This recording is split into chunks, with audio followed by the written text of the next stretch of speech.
नमस्कार दोस्तों, मैं रेवती रमन आप सभी का तहे दिल से स्वागत करता हूं आज की इस वीडियो में। अगर हम बात करें आज की जो वीडियो है काफ़ी इन्फॉर्मेटिव आप सभी स्टूडेंट्स के लिए रहने वाली है।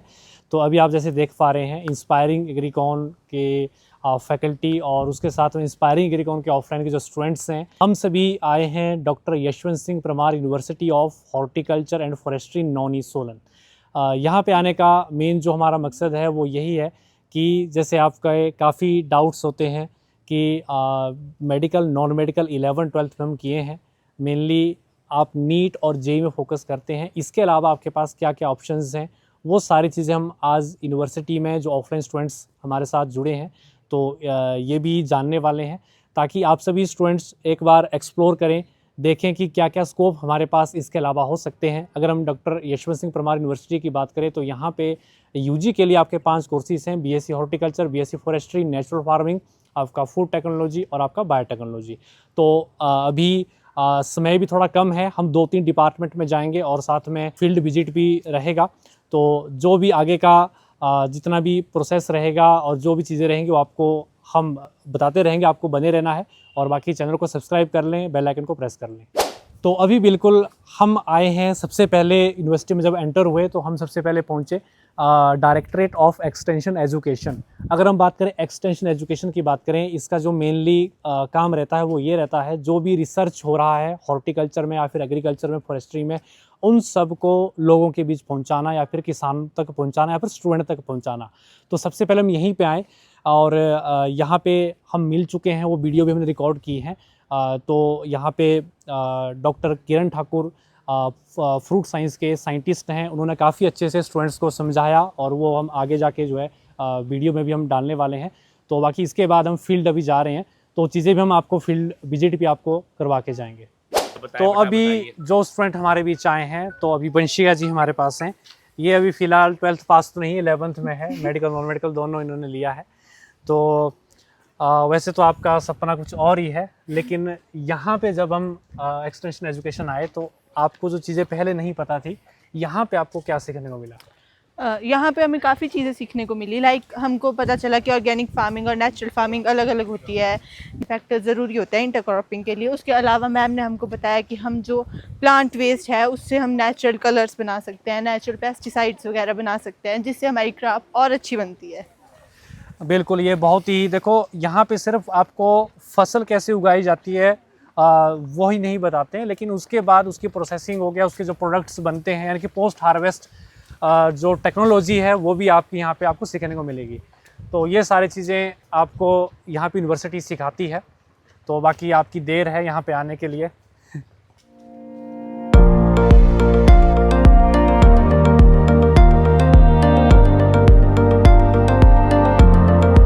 अभी हम लोग डायरेक्टरेट ऑफिस से आए हैं और बायोटेक्नोलॉजी डिपार्टमेंट की तरफ चल रहे हैं। सर बहुत खुश नजर आ रहे हैं, मैं जाना था तो सर खुशी की आपका ना। आज मैंने पहली बार नेचर को जाना है। नेचर इज ब्यूटीफुल, वरना मैं नेचर को कहता था nature is very clever engineer, nature is very clever engineers, क्योंकि मैं डेली देखता था कि इंसानों को मारने के लिए पोल्यूशन कर दिया नेचर ने, कार बनवा के सबको दिमाग दे करके।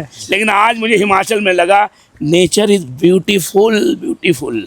यहाँ पे वाइस चांसलर महसूस कर रहे हैं कि आप जैसे, और यहाँ पे है आपका क्या है, आप 40 नहीं, आज आप 20 के महसूस कर रहे हैं। वाइस चांसलर रेजिडेंस है, ये गेस्ट हाउस भी है। 14 का महसूस कर रहा हूँ, 14 साल का।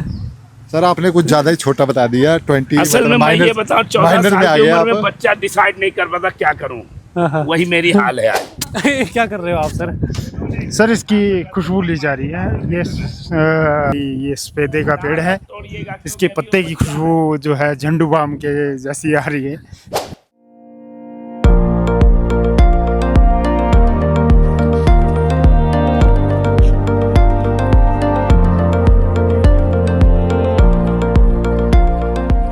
Experimental farm, department of entomology, जो भी आपके कीट पतंगे हैं उनकी सारे एक्सपेरिमेंट्स यहाँ पे होते हैं, जो भी फसलों को बर्बाद करते हैं, ठीक है, जिसको हम इंसेक्ट कहते हैं, इंसेक्ट हो या फिर पेस्ट हो, वो सारे रिसर्च वगैरह यहाँ पे होते हैं आपके, ठीक है। एंटो का मतलब होता है इंसेक्ट, लॉजी का मतलब स्टडी, यानी कि इंसेक्ट के बारे में स्टडी करना, इज कॉल्ड एंटोमोलॉजी, ठीक है। तो इंसेक्ट की स्टडी या फिर इसके ऊपर एक्सपेरिमेंट वगैरह यहाँ पे होते हैं। जितने फील्ड में है ना, कई बार आप देखते हो कि फील्ड में बहुत इंसेक्ट दिख रहे हैं, तो उनको पकड़ते हैं पहले, ठीक है, नेट से पकड़ते हैं या फिर अलग अलग तरीके हैं पकड़ने के जो आपको सिखाए जाते हैं। फिर उनको यहाँ पे लाया जाता है, फिर उनके ऊपर एक्सपेरिमेंट किए जाते हैं, ठीक है, उनके एनाटॉमी, उनकी मॉर्फोलॉजी देखना और चीज़ें देखना, वो सारी चीज़ें यहाँ पे रिसर्च होती हैं। अब उनको किल कैसे करना, जैसे फील्ड में कोई एग्जांपल के लिए एक फ्रूट है, फ्रूट पे कोई आपका इंसेक्ट ने कोई डैमेज किया है, ठीक है, उस डैमेज को अब उस इंसेक्ट को हमें कैसे ख़त्म करना है, ठीक है, वो सारे एक्सपेरिमेंट यहाँ पे इंसेक्ट के ऊपर किए जाते हैं, ठीक है। तो अभी हम बिल्कुल पहुँचे हैं कीवी फार्म। तो अगर मैं आपको फार्म, सबसे पहले तो फार्म में दिखा देता हूँ आपको, तो चलिए आप पहले फार्म देख लीजिए।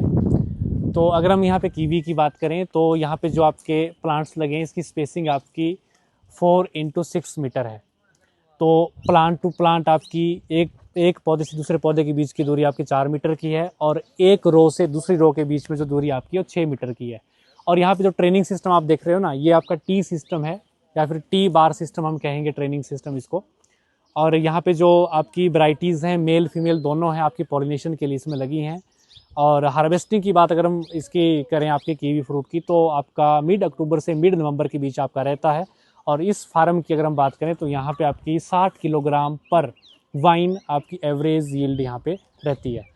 तो इस बीच में सभी पहुँच चुके हैं, और सबसे पहले तो मैं आप सबसे पूछना चाहूँगा, क्या पूछूँ मैं आपसे, आप तो थक ही गए हैं अभी तो फ़िलहाल सारे थक चुके हैं, तो आप कैसे यहाँ पे कर पाएंगे फिर कोर्स,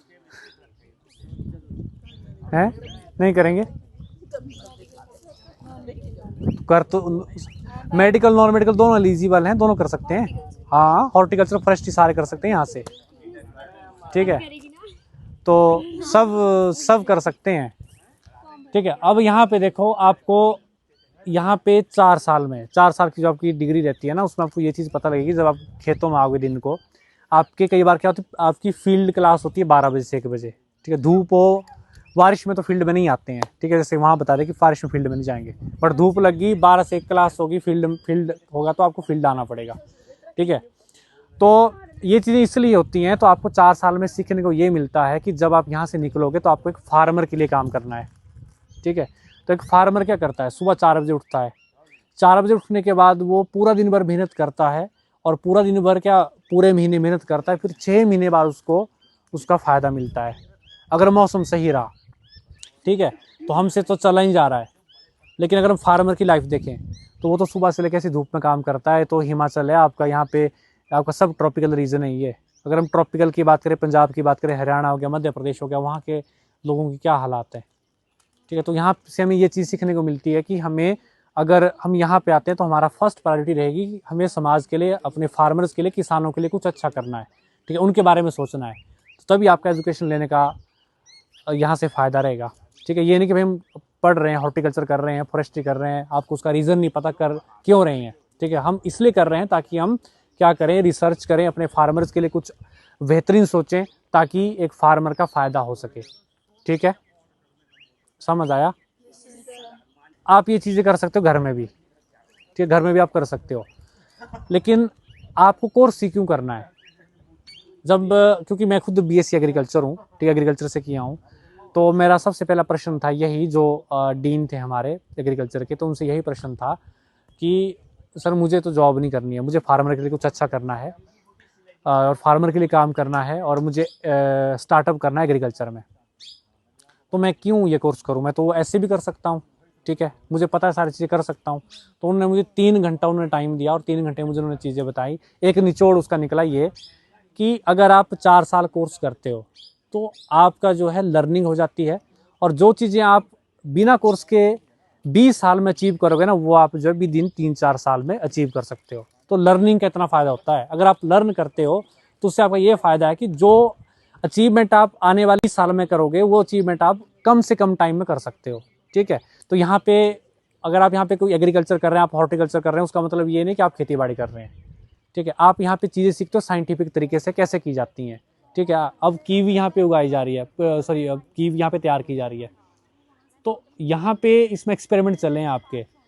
अब मेन जो पर्पज़ रहता है वो यही रहता है कि हमारी पॉपुलेशन बढ़ रही है, ठीक है। इंडिया की बात करें तो इंडिया नंबर 1 पे पॉपुलेशन पे।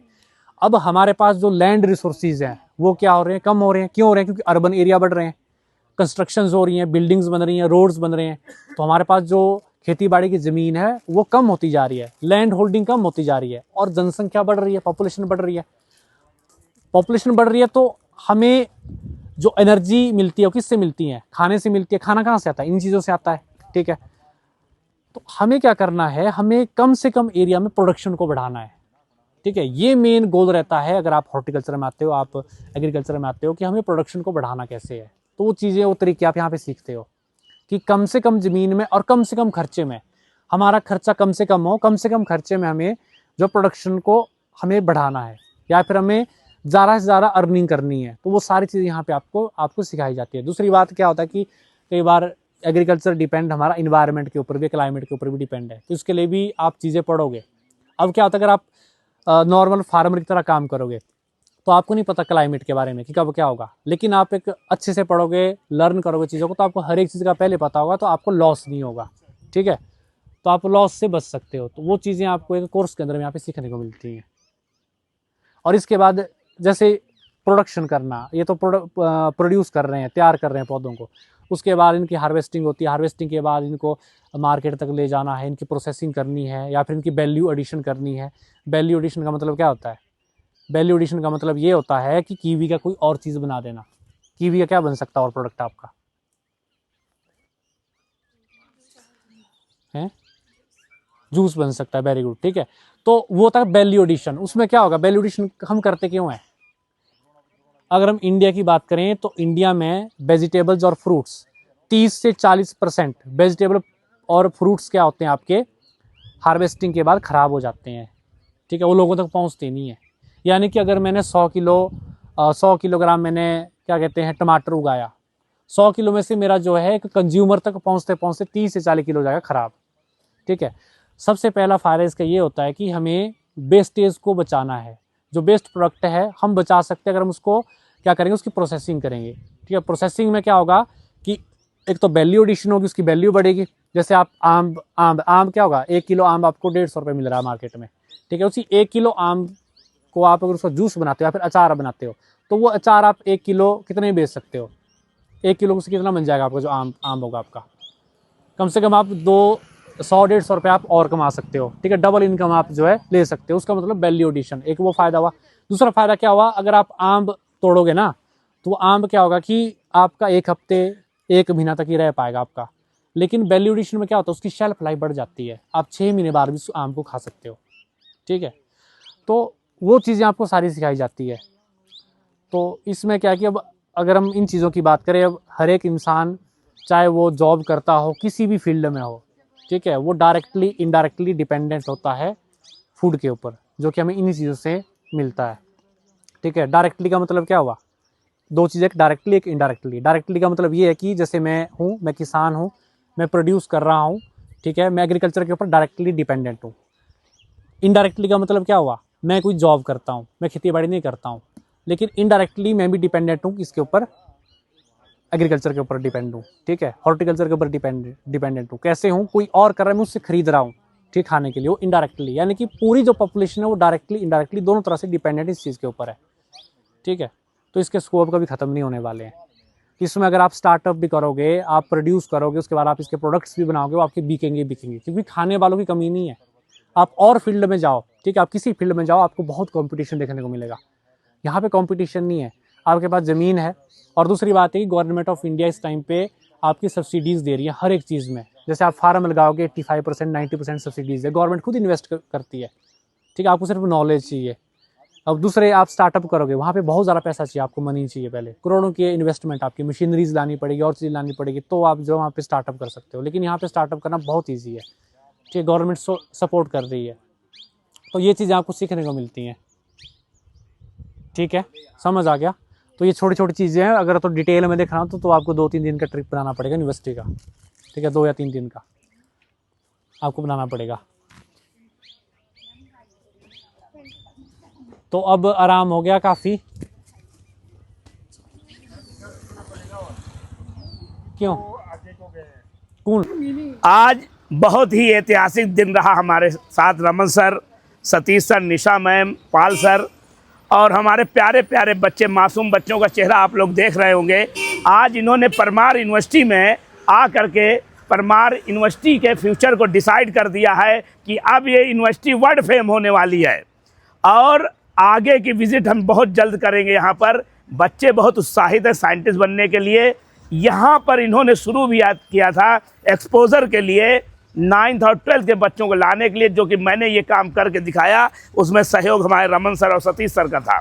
निशा मैम ने इसमें बहुत बड़ा योगदान किया। बच्चियों को लगातार कोऑपरेट करती रहीं, दिन भर वो बच्चियों के साथ रहीं और उनकी तबीयत भी ख़राब हो गई लेकिन वो हिम्मत नहीं हारी। हमारी आरती मैम भी लगी रहीं। अब हमारा नेक्स्ट है कि मैं अपने इंस्पायरिंग एग्रीकॉन से यहाँ साइंटिस्ट दूँ, ये मेरा सपना है। अगले साल हमारा स्टूडेंट यहाँ पे आएगा और जो भी ऐतिहासिक फैसला होगा यूनिवर्सिटी का हमारा वो मान्य होगा। तो एक बार फिर से मैं कहूँगा, इंस्पायरिंग एग्रीकॉन की जय। यही शब्दों के साथ मैं अब विराम ले रहा हूँ। Thank you sir. जय हिंद, जय हिमाचल।